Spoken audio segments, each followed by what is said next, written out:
Pagkatapos naming mag-walking guys, syempre papaliguan ko na tong alaga kong dragon. Hindi naman ito matapang at hindi naman din ito nagbubugan ng apoy. Ang bait-bait nga nitong paliguan guys. Yang sabon na yan na kinukuskus ko, magic soap yan guys. Isang mahiwagang sabon yan. Kailangan ibabad yan sa katawan niya within 5 minutes bago i-rinse ng water. Pero ang nangyayari sa akin, nare-rinse siya ng water kaya paulit-ulit ako sa pagkuskus ng sabon. Siyempre kailangan makuskus ko muna yung buong katawan bago magbilang ng 5 minutes ba. Ayan, diba? Paulit-ulit ako na magkuskus ng sabon ba. Wisik naman itong aking dragon. Ayan, mabait itong dragon na to guys. Malaki nga lang. Ayan o, diba? Baby dragon pa yan. Hindi pa yan matanda Baby dragon pa lang yan. Sa lagay na yan.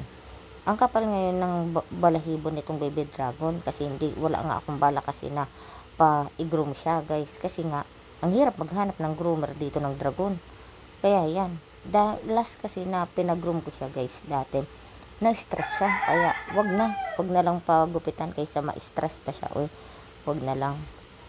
Diba? Pag pinuhusan ng mukha, ang ilong ay iiwas. Kung pangho naman yung mga alaga nyo, wag nyo nang buhusan ng mukha dahil hindi naman makakaiwas ang ilong.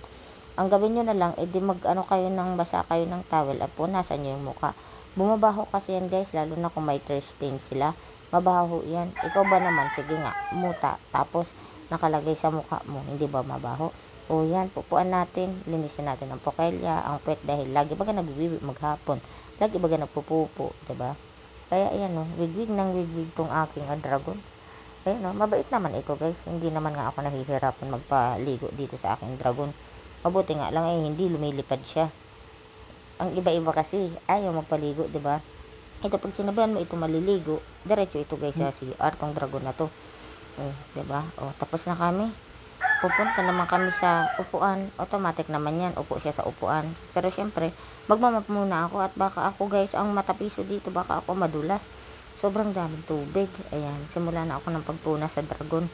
Ayan, 'di ba? Ang tahimik lang ni dragon. Nag-aantay lang yan na matuyo guys. Kasi pag natuyo na yan, aakyat na yan doon sa tatay niya. Diba? Ang bait-bait lang ng dragon. Naghanap ako ng suklay niya pero wala akong nakita. Kaya sabi ko, share tayo dito sa suyod ko.